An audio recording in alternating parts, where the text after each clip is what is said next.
Ladies and gentlemen, good afternoon, good evening.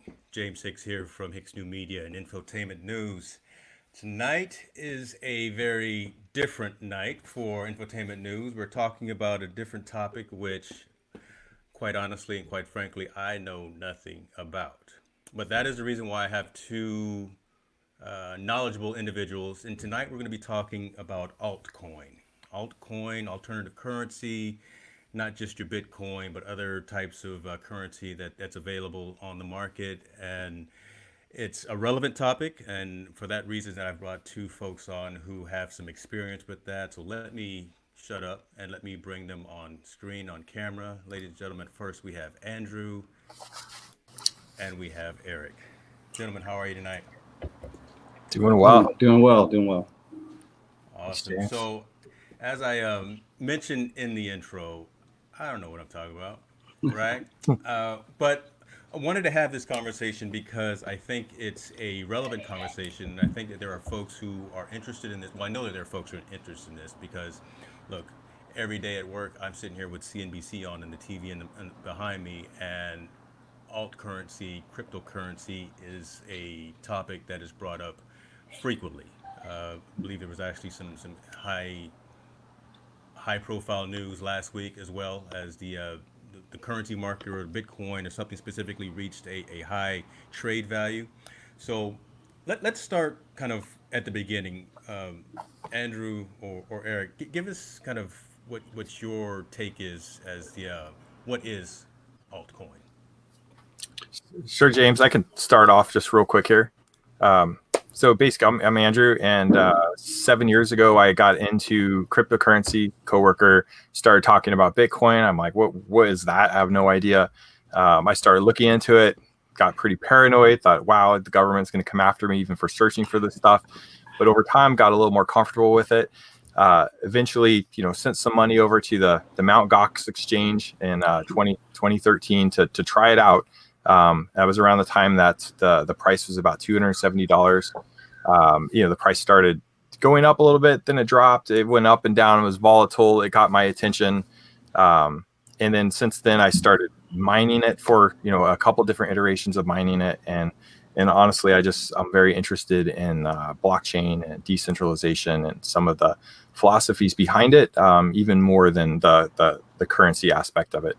But it's been quite a ride, and so happy to share, some of my knowledge. And but please don't go trading or doing anything off of my advice.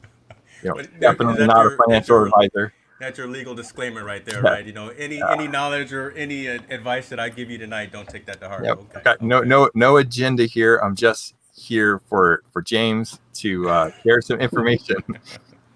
So let me ask you this, and then Eric, I'll turn it over to you. So Andrew, I know, and you mentioned about mining. You've had some things going in the past, right? You have some deep experience with mining, and so tell me what that entails, right? When you say you're mining for altcoin, mining for Bitcoin, the physical infrastructure, what does that entail besides just trading from a trading perspective?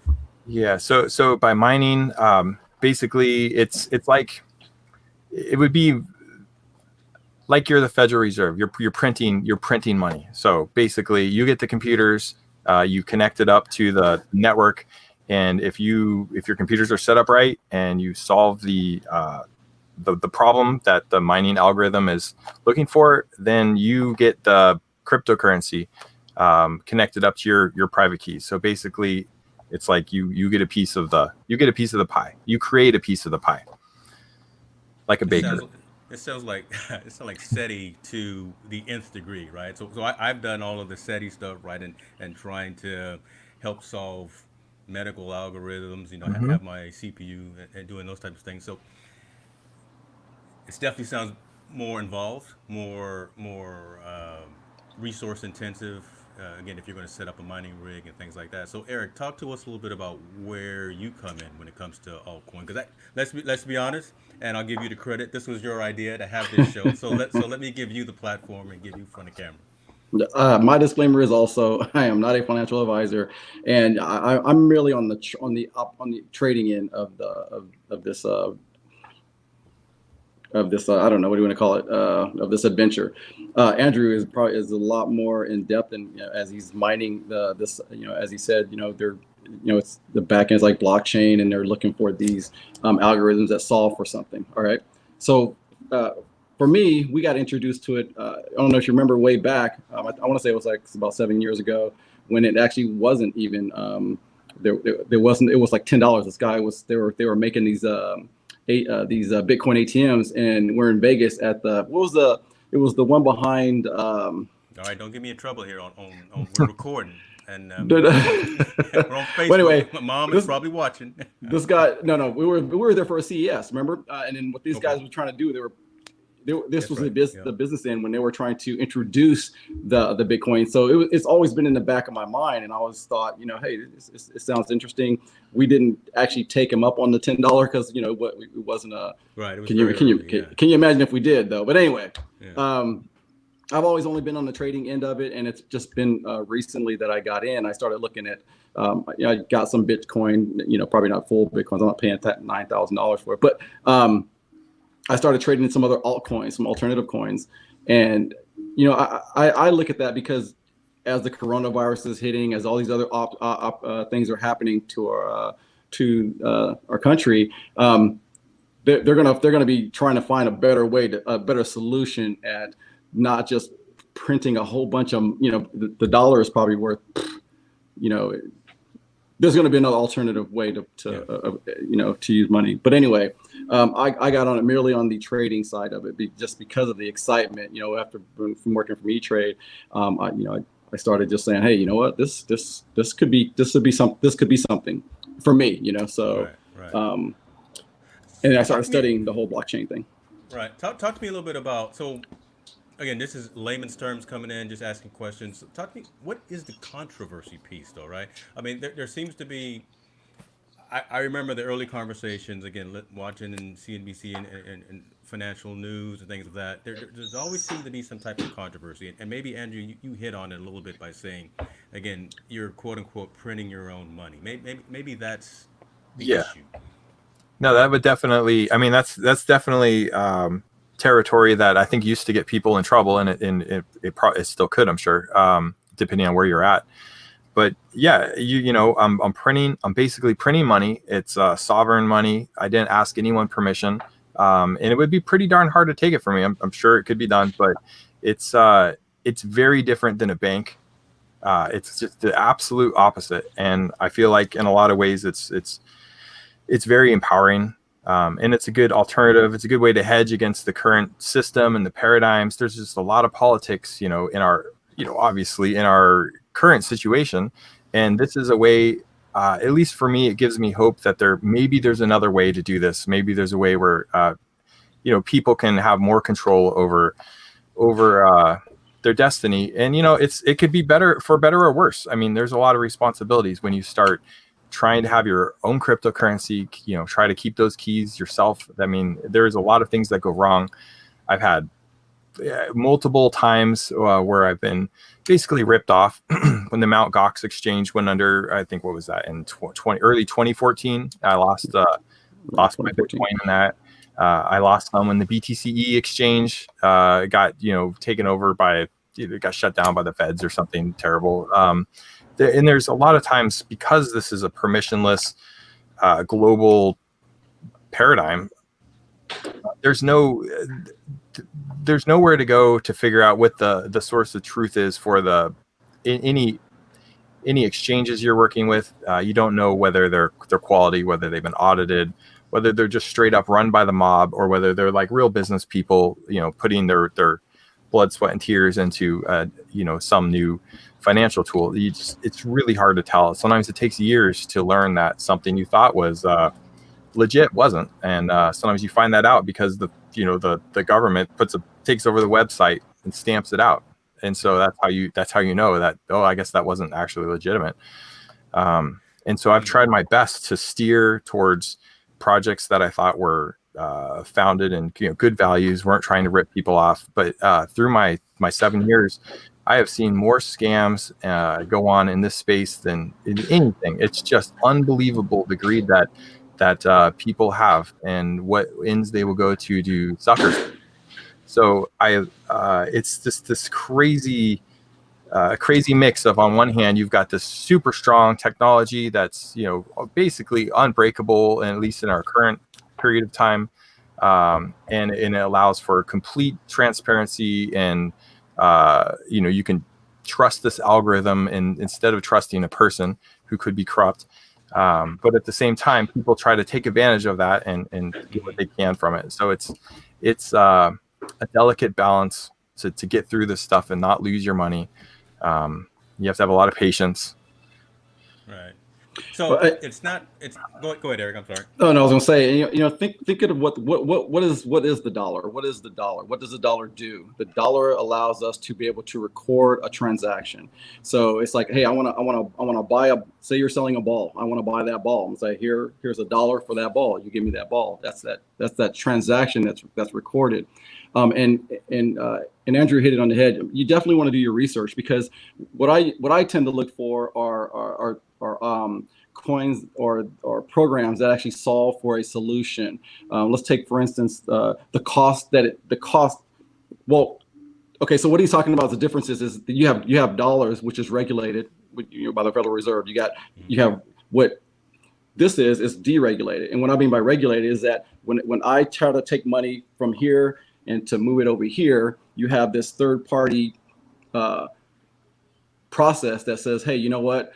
He wants to move some money. I don't know if you've ever seen it, like you have an electronic transfer of funds, but if I go from one bank to another bank, sometimes it costs money to move it over. Sometimes it just takes, for electronic, you think, oh, wow, why does it take 3 days if I'm moving this money electronically? So you have a centralized organization. So what cryptocurrency does is give you a decentralized, take, for instance, I want to move money from the United States and give it to some family overseas. If I use Swift or any of these other wire money, it just tends to be expensive. I'm going to send $20 over to my friend. By the time it gets to them, they probably got $16 after all the fees go through. And what I know about PayPal fees yet. I know about okay. And so what this does, it actually makes it so that you can move a large amount of money faster.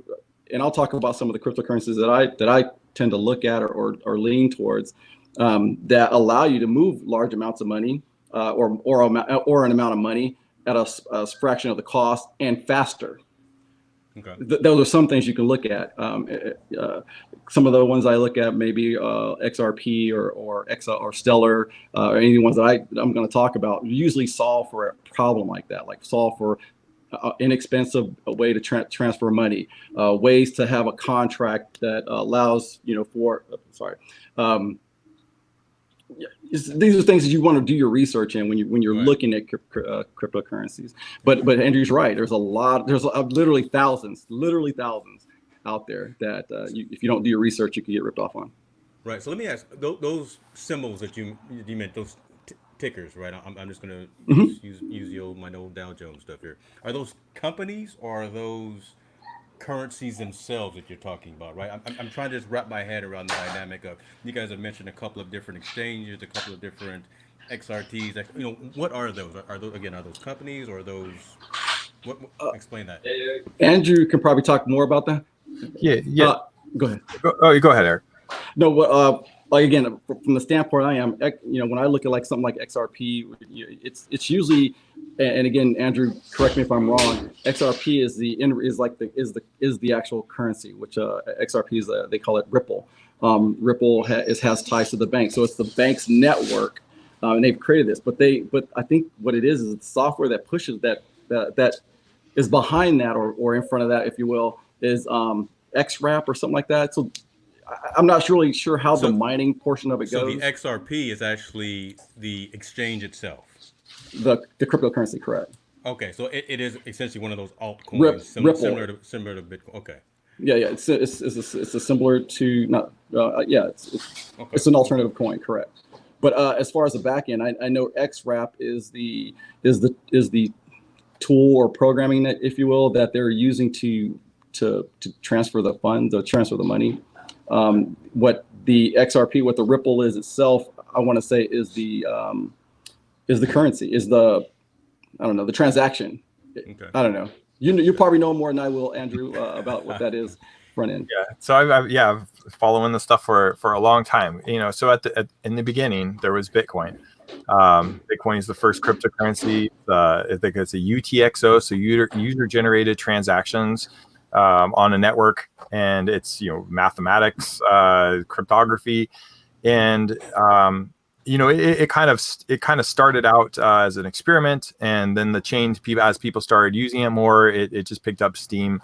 They had a couple, they added updates to it, but from the beginning it starts off with the Genesis block. That's the first block, and I think they put some newspaper article in there, and anyone who gets a copy of the Bitcoin blockchain, if they look at the first block, they'll see the same transaction note coded in there, about like something from a newspaper.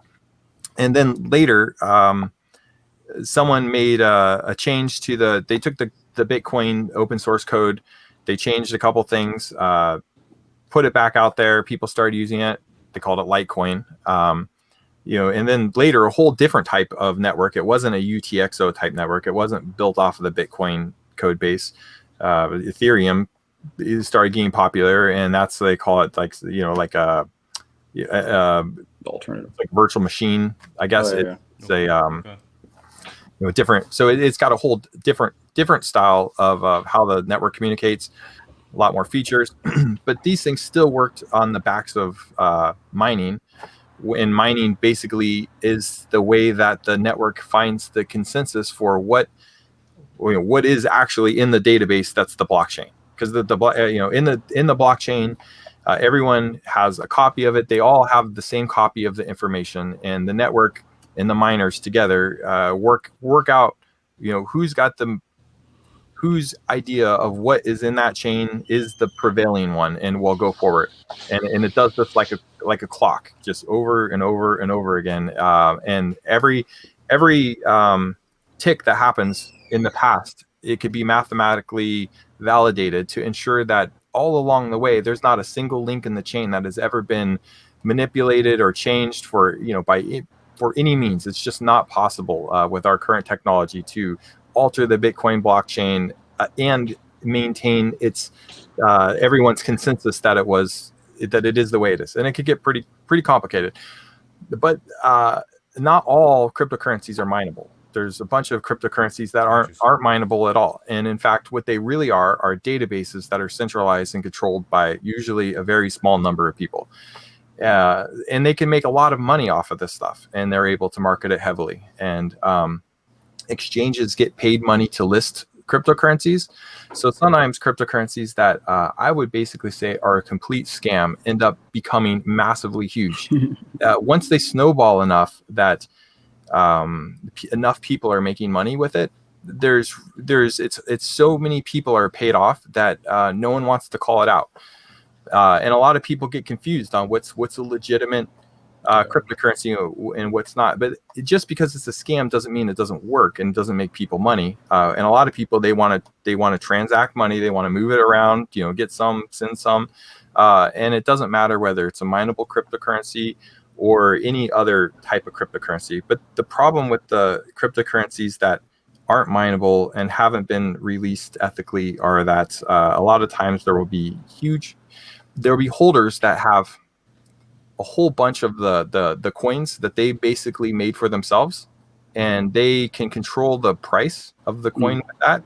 They can also dump it at any point and wreck all of the people that are involved. And this stuff happens. I've seen it happen so many times. And there's a lot of FUD, fear, uncertainty, and doubt out there. I don't know the absolute truth of any of the claims that the different currency factions, what they say, but I've looked into the code on a couple of the UTXOs. Looks fine to me. It's pretty complicated. There's a lot of stuff in there. It could be, Bitcoin could be a scam, but I don't think it is. There's there's a lot of billions of dollars there for the taking for anyone who can crack it. So that brings up an interesting point, and I think you touched on it a little bit. Can you transact with Bitcoin? Eric, I think you actually mentioned something to me about a week ago, right? You were actually literally able to go somewhere. AT&T. There you go. Right. I paid my Real place. AT&T. Well, I mean, they called it BitPay, but I actually paid my bill with BitPay. If you go into AT&T, it gives you some options how you want to pay: credit card, your bank, and BitPay. Mm-hmm. So that's pretty cool, right? Mm-hmm. So I think Overstock as well. Overstock has a I don't know if it was called BitPay. I'll log back into my account, but I didn't use it in Overstock, but I did use it in my AT&T. I don't want to tell my wife about that. She'll probably be buying stuff off or overstock. So in my time, what I've seen, what I appear to have seen, from my perspective, is that a lot of the exchanges and a lot of the currencies that have founders who maintain control of it and can basically pay people off and pay to get exposed on the exchanges, they get a lot of exposure, a lot of traffic. They also seem to have made it very difficult to upgrade the Bitcoin blockchain, the original one. They've kept it really slow, really expensive. So it's a terrible way to try to actually move things around efficiently.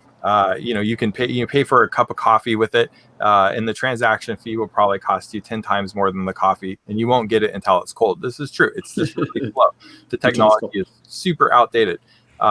It's really inefficient in so many ways, but it's big, and it's got the first mover advantage. It seems to be in a fantastic store of value if you've got 4 years at a time of a time frame before you want to cash it out. But there are other blockchains that still work off the same concept of Bitcoin that are extremely secure. They're super fast. There's, as far as I can tell, there's no one that's been able to take a bunch of the coins for themselves without following the rules of the algorithm, which is all I really want. Is just a fair. I'm so upset with the way our currency is worked out for the United States, and what's the ramifications of that, particularly for the debt that my daughter is going to need to pay in her lifetime for this. I think it's not fair. And so I look towards the blockchain and I look for fairness. And in that fairness, to find the fairness, I look at the algorithm and I think, is this fair? And is this been changed out in a way that is that's exploiting people? Is it legit? And so that's what I've been trying to follow, is those algorithms. And so there are a bunch of intermediaries that get in between the transactions and get a cut for themselves. So like Bitcoin's slow, but there's the Lightning Network that can help make it faster. But you have to trust the Lightning Network, and they're going to take a cut of the transactions. All these exchanges take a large cut of the transaction. Everyone at BitPay, everyone wants their cut. There's even like the equivalent of the Federal Reserve just printing maybe fake money and putting it into the Bitcoin network in order to enrich themselves as well, like this USDT tether. There's a whole bunch of controversy. So it's crazy land out there. But there are actual cryptocurrencies that work in a decentralized, totally authentic fashion that are super fast, and they're here now, and you could just use them, but you won't find any of the news sites talking about them. That you won't find them listed on some of the most popular exchanges. And there is definitely a controversy, but it's about who is on the take and who is actually legit. And I think it's almost like a war going on. Yeah. Well, it's I don't liken it to the Wild West or anything, but I think one of you even said the fact that it's unregulated, it's folks, kind of like you mentioned, Andrew, who are fed up, right, with the way that the Federal Reserve, politicians, just the way that things are being regulated today, finding an alternative means of still having currency, of being able to transact. You're on the leading cusp of that. I think. I mean, again, you said you started 7-8 years ago, almost a decade ago. So you've seen the good, the bad, and the ugly, and now it's starting to again become more and more. I don't want to call it mainstream because I don't think it'll ever be mainstream, but it'll be more and more recognized. And I think so. So Eric, you kind of got in not too long ago, right? You haven't necessarily been in over a few years, but what drew you to looking at alternative coins? What drew you into it? Was it the ability to the economy, how we're printing money like it's nothing? I mean, I mean, there has to be some alternative. Like you said, I mean, is this what's going to happen to our children.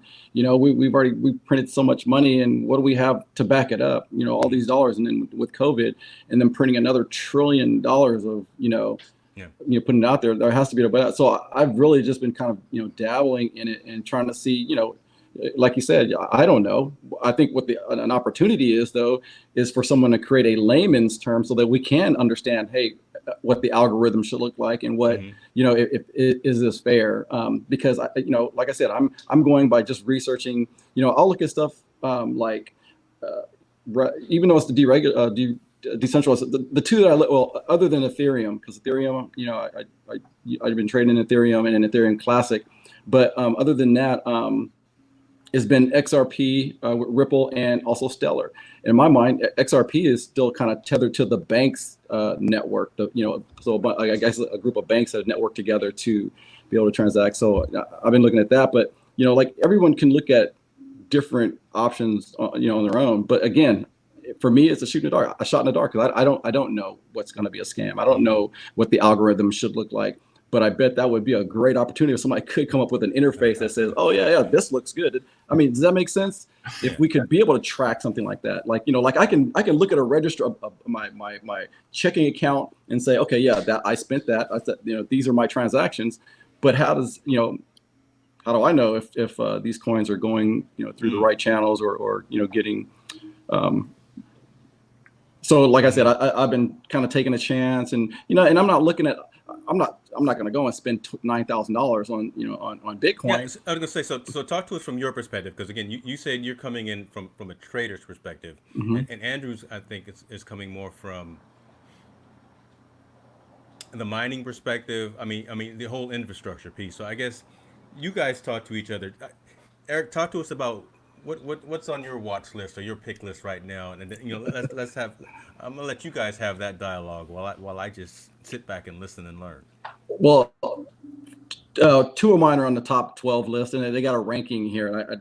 The sites that I look at is coinmarketcap.com and market cap.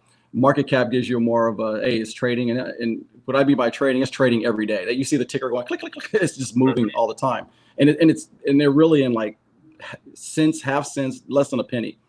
And the couple that I'm looking at are around, 6, 7. Like, let me see, Stellar, I think, was trading at like 7. Let's just go in there right now. I bought it at 4. It's like 7 cents. So I got a couple $1,000s in it, so I'm not really heavily vested in it. I'm just trying to see what I can do. But when I saw it growing, I was like, oh crap, this is looking kind of cool. So I went and bought like 10,000 coins, 10,000 of Stellar, and I was like, oh, okay, damn. Then it went tanked. I was like, oh crap. So it's really volatile. It moves like crazy. So but again, I'm trading on like literally, less than 20 cents. Stellar, Ripple has been trading at 20 cents. The latest one I looked at is Zero X, and man, I bought that. It was like 20 cents. Then when it shot all the way to 45. So for me, it's exciting. Coming from E-Trade, I'm thinking, okay, I've never seen volatility like that. So quick like that. And then just like that, it dropped back down to 20 cents. So it's probably a day trader's like dream. Oh, put in a couple, $1 million and take it out. But that's what I look for. Those are the ones like I'm Ethereum Classic. I'm looking at 0x, Stellar, XRP. In my mind, XRP and Stellar are kind of the same. They solve pretty much kind of the same solution, except for XRP is tethered to a banking network. So there's some sort of regulation, I guess, in my mind. Whereas Stellar is like the total different. It's decentralized, deregulated, and but I think they're solving for some good solutions. That's me. Again, I'm not a, I'm not, I don't understand it as much as Andrew does in the back end, but that's what I look at. Well, you told me to install an app. What was that? Coinbase. Coinbase. Now, if I logged into Coinbase and put in some of those symbols, walk me through a transaction, right? How do I take money from Wells Fargo, buy something through Coinbase? Walk me through. You connect your card to it. See, now So I'm getting nervous now. Just talk me off the there edge, was though, a right? there was a couple that I chose. Robinhood actually. I started out on Robinhood Okay. first. Yeah. I Yeah. started investing in regular trades, and then I said, hey, they actually got Bitcoin in there, but it didn't have all the ones that I like. That I want to invest in. Like still. So Coinbase the has all of them. So I just said, hey, you know what? Let me move them all to from this wallet. Now I can see them all here, and I can keep all my regular trading in my Robinhood. For my paper stocks. Yeah. So I got in Coinbase, which allows you to create an account. You have your wallets for each currency that you purchase, and then I basically connect my card, my Wells Fargo, if you will, to the Coinbase, move some cash over it. The exciting thing is I've also kind of sold some of the some coin, and then actually can bring it back to my bank account. So you still have that movement there in Coinbase. I'm not sure about any other wallet. I think there's some wallets that really don't give you a lot of that flexibility in my mind. Like one of the ones with the browser, Brave. Brave has a coin that backs it up called BAT. I liked it at first because it was part of the whole Google. Brave is a browser that looks like it looks like Google backend. I want to say, because every time I look at the backend, it's like it says Chrome. So so it's Chromium in the back. Okay. Yeah. I think it's an Ethereum is the backend. BAT is an Ethereum code. Andrew, you can back me up on that. I don't know. When I look at BAT, that's when I started looking at it, because it was part of the whole Ethereum family, Ethereum. And then I said, let me try this, and it didn't move as well as I thought it would. But then when I got out of it, I actually converted my BAT into Bitcoin, just so I can have a little more leverage in Bitcoin. So I do hold some Bitcoin, just not a lot. It's what is it? You can, I'm not sure how it is, but like it's like if you think of Satoshis as like pennies to the dollar, I think Satoshis are like the pennies to the Bitcoin, or half parcels. Is that correct? See, Andrew? you're dropping a whole lot of slang here, or a whole lot of insider financial lingo. Again, I could talk to you about storage deduplication ratios and SSD and NVMe and those types of things. But now, Andrew, in layman's terms, please. You got all the IOPS, man. Yeah, I can talk to you about that, right? Yep. So I guess from like the kind of a little trading history around cryptocurrencies. It started off where you just have Bitcoin. Some of the first transactions were between users. The network, basically these networks run on the backs of running a wallet. It's kind of weird, but the wallet is actually the server that you would have on your computer. And if you're going to run they call it a full node wallet, you have this application called a wallet running on your computer. You open a port in your firewall, and it sends out a network broadcast to whatever other nodes are in a seed list, and it's kind of like a BitTorrent kind of. It gets around to letting everyone else know where everyone else is at, and they all start sharing the ledger and validating that the ledger is indeed mathematically makes sense. The cryptography puzzles fit together, and then that's the wallet. So when you have a wallet, you're not actually having. It's not like you've taken the coins from the blockchain and brought them to you. It's just like a portal to the blockchain. And the blockchain, it doesn't actually even exist necessarily on the internet.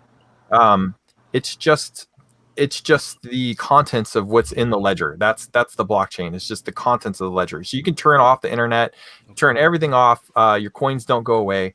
You can lose your computer. They're not gone. It's just you have to know what the key is to unlock them in the ledger when the network comes back up. So that's what I've heard before. Folks have apparently lost that key, right? And they've lost all of their transactions, all their savings, all their. Okay. Yeah, and the keys can get lost a lot of different ways. It could be, there's so many pitfalls. But people were on the Bitcoin network sending Bitcoin around, buying pizzas, whatever the folklore is. But then at some point there was this Magic the Gathering card trading website that some guy bought from some other guy, and decided, hey, why instead of just trading these Magic the Gathering cards, why don't we put some of these cryptocurrency, put a cryptocurrency on there? And people started trading it. Suddenly, that site started trading billions of dollars of cryptocurrency. It just took off. They were not expecting it. The security on the site wasn't super hot. Hackers found it. They stole it. They got my coins too. It was sad because I didn't own. I had a wallet on that website, but it wasn't really my wallet. I didn't really have the keys. Right. It was that exchange had the wallet. And so, with Coinbase, Coinbase has the keys. If you use Binance, Binance has the keys. You Bittrex has the keys. So you don't actually have that cryptocurrency. They have it, but you have a username and password that can get you access to it if they let you.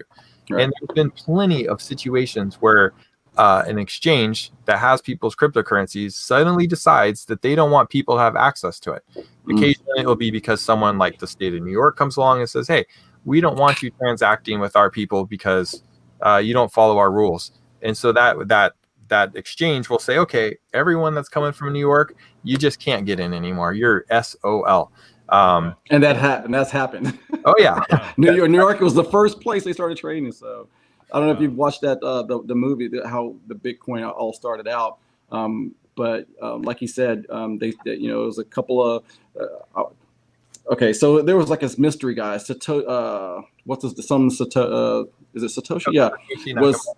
Yeah, Satoshi Nakamura. He was like no one even actually knows who this guy is, but he drops off code, and then there was a couple of groups of people that are called cyberpunks. All these little groups. I think it was like 4 or 5 groups that actually started working with the code. You could watch the movie. I mean, that's the sense I got. But what happened was there was this guy that he opened up the first exchange, and this is where he started in New York, where they were going through this whole court trial about if this is something that was legal, or I don't know what the terms were, but so they could no longer do it in New York. So they took it away out of New York and started elsewhere.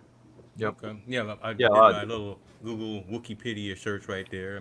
Satoshi Nakamoto is the name used by the presumed pseudonym person or persons who developed Bitcoin, authored the Bitcoin white paper, and created and deployed Bitcoin's original reference implementation. Okay.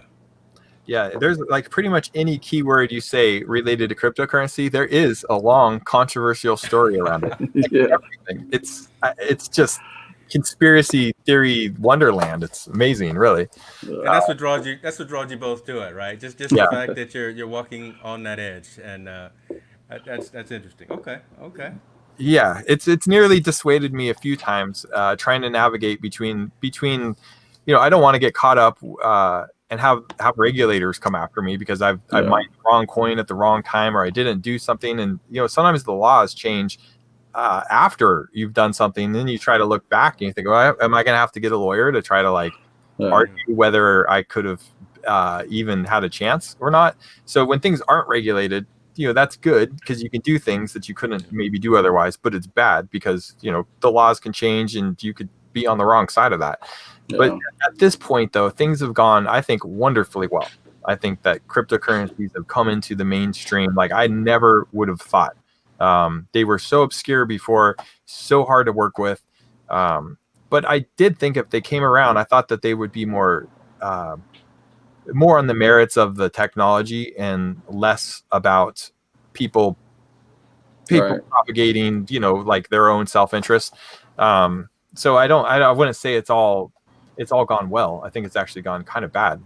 Yeah. It's actually quite alarming too, because if we lose the fundamentals of the technology, the security it provides, and the authenticity of it, and we just allow the scam aspect to take over, then what we're going to have is global currencies that track all of us, everything we do. We have no privacy. It'll totally suck. So we actually, we have to try to make this the thing we need it to be, but it's really hard to do because it's easy to sell out. It's so easy to sell out. I've seen my holdings, go up thousands of percent up and down over and over again. And every time it's gut wrenching. You get so excited, you're like, this is life changing. But, I'm trying to stay in it for the long haul. I've got my own strategy. And so things, one day you could think, oh, I'm almost there. This is life changing. This is the debt free. And then soon after you're like, wow, it just lost 95%. I can't believe it, and it's got to go up 10,000%, to make it back. It's painful, very painful, but it does go up and down, and it follows patterns. Patterns seem to repeat. No guarantee they keep happening, but the patterns many times they repeat up and down, and then a while later it comes up, shoots up again, back down. But every time the floor is a whole nother level higher and higher and higher, and it's astounding the amount that it goes up. But I would say, so if you go to CoinMarketCap and you're looking at coins, the coins that I would be looking at, there's a little drop down on the CoinMarketCap website that says, is this a mineable coin? And if you click there, it used to be all of those coins were mineable.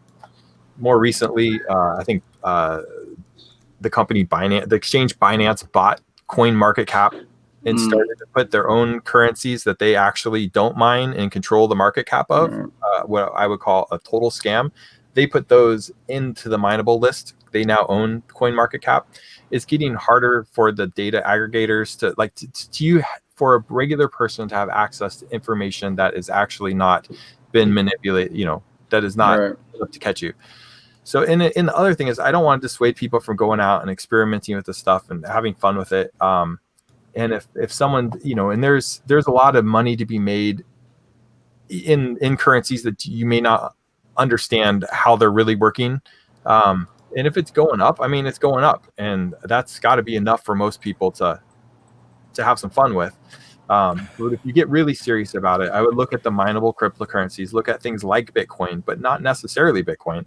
So my list, is going to would be to have Bitcoin, Ethereum, and Digibyte is the other one that I've spent most of my time since 2017 contributing to mining, mining, trying to contribute. Because I'm thinking that you go in a different route than like Eric would, right? Via a Coinbase or something. You acquire your currencies differently, and I don't know if that's something you're comfortable talking about, or again, I'm just wondering again. We got two different disparities here. We got a trader, and we got kind of a infrastructure person that I'm calling you. So, and I started off by buying it through an exchange, through a convoluted process to get the money into the exchange, which was located in Japan. I was taking a big chance, it's a lot easier nowadays. But so the mining route, it's kind of gone into more of like an industrial level. Like I'm not even mining right now. I've got mining machines that I've got turned off. They're profitable, but I just don't want to deal with it right now. It's just not that profitable. So I'm just holding off, I've had a whole, just to hold my bags, hold them tight. But if someone was going to go try to get into cryptocurrency now, my recommendation would be that they sign up for the Bittrex app. Bittrex is an exchange. It's based out of Seattle. It's still, centralized. Right. So, it's got all those things that aren't going for it. But I would suggest, getting the Bittrex account. You're going to have to get verified. All the exchanges that are in the United States, they follow the anti-money laundering, know your customer laws. So so what that looks like is that you're gonna take a selfie of yourself holding up your ID, your driver's license. You send that to them. Okay. You're going to give them your bank account information. It's very invasive. And when you're dealing with cryptocurrencies, which is already kind of edgy, mixing up your bank account, your driver's license, your social security card, and it's kind of like it'll make you sweat. Wow. And then when you start trading, you've got to remember that I don't know if anyone can understand the tax laws exactly. I don't. Right. I try my best, but it's if you're working with a lot of money, be prepared to find some kind of tax professional or get really good at reading laws and be ready, because every transaction If you're going to have to track the profit and loss. If you're trading a lot, it could be a lot to track. And I don't think they're double dipping, every time. If you end up with profit, then you got it. But you can screw yourself pretty hard, I think. So just, I wouldn't recommend doing lots of transactions. I would be very laser-like focused, like get into the exchange, get validated, buy a currency, set up a wallet on your phone, like with Digibyte. You can install the Digibyte wallet on your phone. You can install the core wallet on your Windows box or your Mac or whatever. You go to the cryptocurrency's main website, if you can even figure out what that is. Look on Wikipedia. It might be right, it might not be. But start with small transactions, buy a little bit. Set up your wallet, and then you withdraw from the exchange to your personal wallet. Right. In the wallet, before you withdraw to your wallet, in the wallet there's a button to make it encrypted, and you'll type in a seed word, like a password that unlocks your local wallet. That's not your private key. That's just the password that unlocks the private key. And then you can, in the wallet, it'll tell you your phonemic words or whatever. You'll get like 12 words. Yeah, 12 words. And then later, if you need to restore your wallet, you just need those words. So you take those words in your passphrase, you put them in the safety deposit box, or you bury them somewhere in the forest with GPS coordinates, and you burn that phone, right? Or whatever you do. Whatever you got to do, right? Computer, you don't need a USB stick. All you need to do is write words down, right? And you can't forget the little seed phrase, the passphrase to open up the wallet. Then later, if you pick the right kind of currency, its API, it won't change. It will still work. Bitcoin from the beginning, it's the same stuff to unlock your the private key, the private key structure, the database structure, whatever. It doesn't change. If you pick the wrong stuff, you won't be able to restore it. It'll change. It'll just be gone. So you got to pick the right stuff. And the mineable coins and older mineable coins. Bitcoin is the real deal. Even if it has been kind of hamstrung and made slow and everyone fights, Digibyte seems to be the real deal.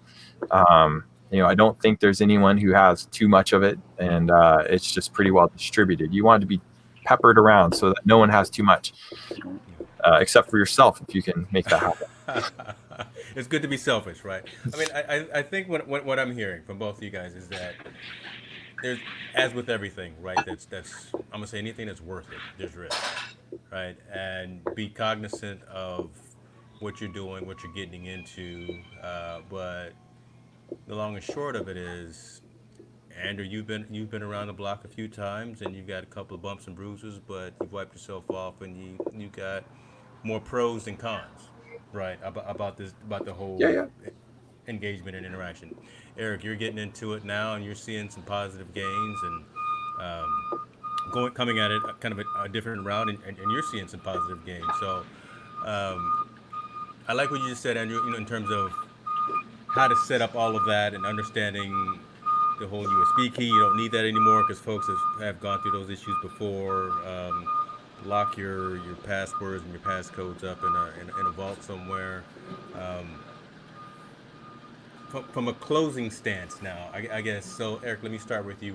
Where do you see yourself going next?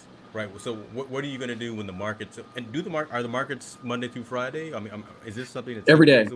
Every day. So that's different too, right? Because I can't buy I can't put this order in for this new Peloton stock that I'm gonna buy Monday morning until Monday morning.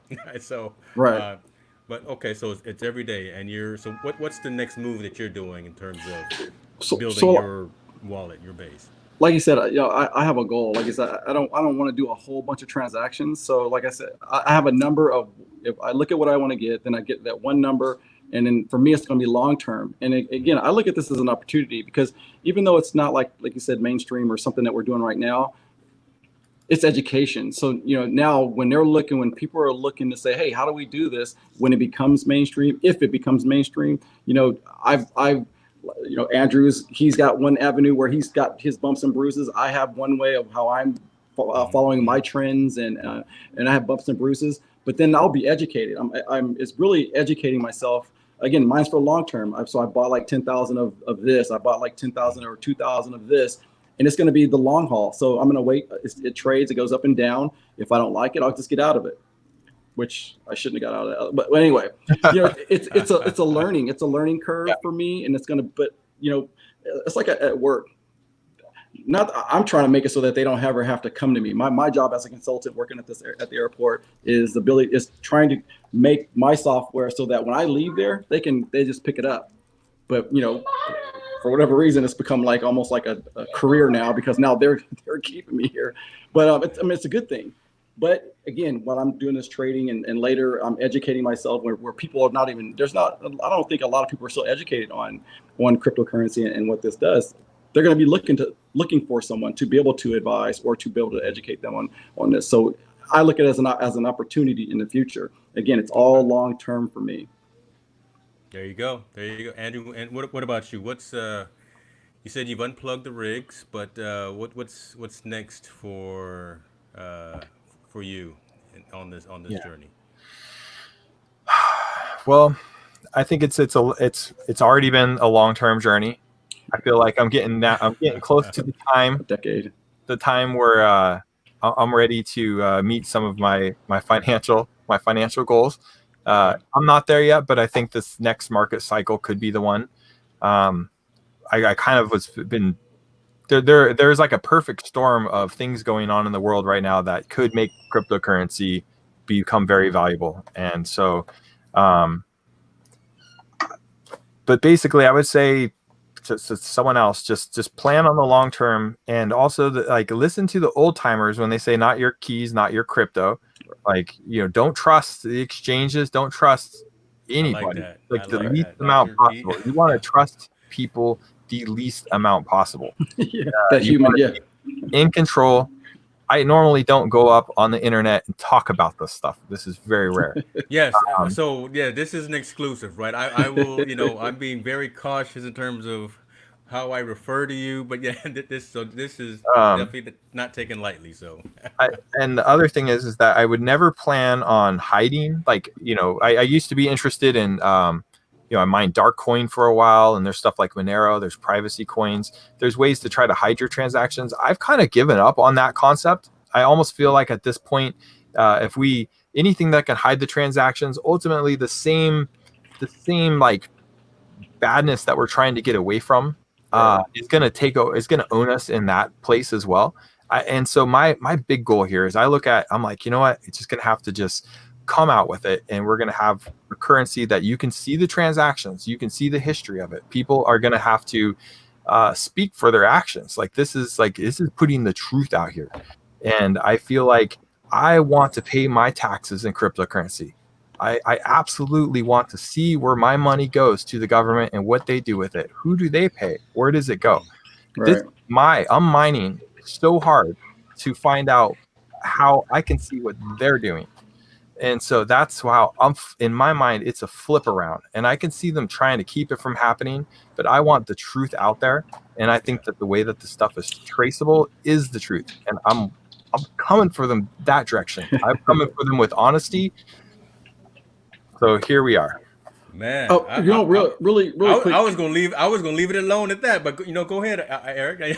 But really quick, I know that. I know you probably said you turn off your rigs and stuff but is that a result of the because you wanted to, or did the halving that this halving happened on May a couple days ago, May 12th? Is that a factor in turning off the rigs, or an ability to and actually maybe explain that whole halving thing, that the halving and what that did for miners? Yeah. So, I mean, the Bitcoin blockchain cycle, every several thousand blocks, I forget, is 2066 blocks, in the clock or the chain. The algorithm in the chain will make the mining rewards drop in half at a specific cycle about every 4 years. And so when that happens, the economics of everything change, and the price moves with that. And so that's how the how the Bitcoin blockchain works, and other cryptocurrencies like Digibyte, they do it a little bit differently, and it's more of a smoother it doesn't just drop to half every 4 years. Okay. And so, and so for Bitcoin, it's a huge deal whenever the things have, but it's like inflation halving instantly, and it has a profound effect. But it's also kind of hard on the market, I would say, to try to adjust to these massive jumps. So in the background here, I've got some of my mining rigs that I've worked with over the years and built up, just some random photos of stuff. But basically, when I started mining, I thought, well, I didn't want to cash out into US dollars because I felt like that could have tax consequences, even though the rules hadn't been made up yet. So I would get cryptocurrency and then go online and try to buy stuff with crypto. You could go to Newegg, you can go, sometimes on Craigslist, I'm going to be selling some GPUs or whatever. So some of the hardware I needed, I would just go buy with cryptocurrency again. And in my mining rigs evolved. They got bigger and more powerful. It was kind of amazing. It's just kind of like in any business where you take your revenue and you invest in capital, get your production up. And so I was doing that, as a hobbyist miner, definitely not industrial level, just totally in my garage, small, old machines to start with, and started building them up. And I started, making them more elaborate and trying things that I thought was exciting technologically wise, things I couldn't do in my day job, in the networks there. So I started getting to experiment with things that I couldn't otherwise. And one byproduct that was kind of fun of this stuff, I started getting these really powerful GPUs. I wasn't really into gaming at the time, but I thought, well, hey, it would be kind of cool to put some of these things in a gaming rig. So I did, and I had gotten pretty good at modifying voltages and tuning software to get these machines mining to their peak efficiency, and then gaming, it was a different tuning, but I could still get a lot of power out of them. And I started benchmarking to see how powerful they were. And I started getting I was in the top 3 for the Catzilla benchmark. I've got a couple, Hall of Fames for 3D Mark, in the top 100, and multiple different tests there. So it's been kind of fun that I've been able to take the mining rigs and then turn them into just basically super competitive gaming rigs. They're amazing fast. And then recently with COVID-19, I turned off my mining rigs and to point them at folding at home. So we're doing work units to try to help with whatever stuff they're doing. That's what I was doing. So I mentioned SETI, but I was doing the folding at home too for a while. Yeah. Exactly. Well, and I know they're in some of my research, they were talking about I guess going away from the GPU and going more towards the ASIC. Is that what does that do? What does that do? I don't know, economically for miners or? Yeah, there's a lot of different things going on there. But I started mining. The first thing I mined was called PrimeCoin, and it uses using CPU cores. I'm solving these prime number, chains of prime numbers, which is weird mathematical stuff. It used to be, they're just these hashing algorithms for mining are just, they're created to be hard to do, and that's part of how the security of the blockchain works. So that stuff worked well. CPUs. Then later there was more profitability if I was mining with mining Ethereum and Darkcoin with GPUs. GPUs are a little more simple than a CPU, but there's more cores and you can do more work. So that works out. But they use a lot of energy. I was using a couple hundred watts per GPU, and if you've got 8 of those in a system, it's a lot of power. You get limited in your garage by how much power you're comfortable running and paying for, and it gets pretty expensive. It gets hot, so it's loud. So it's kind of insane when you actually get a full mining rig running. It's crazy making. But it's amazing just to see the thing there working away and hearing ching ching ching, and you're not, and it's just wow, this is great. Weird and great all at the same time. Every millisecond you're making a couple extra nickels. I love it. Yes, yeah. And then there's also ASICs, and ASICs are they take the instruction set and basically program them. They put that into hardware that's been created that could only do that specific math Right. problem. They're really useless for anything else. So ASICs are kind of like a big waste of like silicone, which and power, but because they're just for mining, they're not dual purpose. Right. So Right. with GPUs, I was buying a lot of kids use GPUs that they didn't think were hot anymore, but the inside, they were still pretty relevant for me to mine with, and I got to get some extra use out of it, and then still be able to sell them. And they usually still work. It's Right. And so there's also FPGA. So I moved up from CPU to GPU, and then I skipped the ASICs. I don't like the idea of like a throwaway miner. I feel like Right. that goes against something inside of me. I'm like, nope.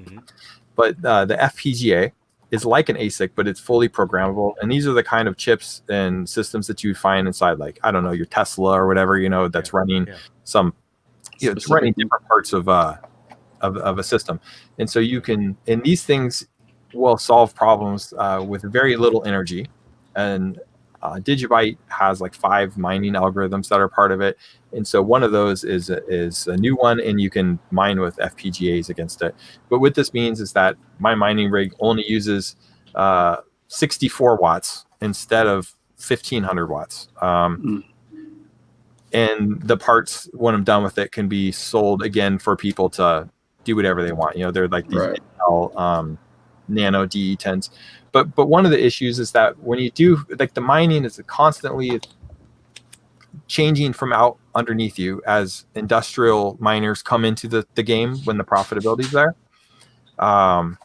People like me, like, there's no room for us anymore. We get squeezed out. But good decentralized communities, the miners don't, the industrial miners don't speak on behalf of the constituents. They might have a lot of mining power, but we can still, while we still have an edge, before they take over, we can say, hey, we're going to change the game so that they can't beat us.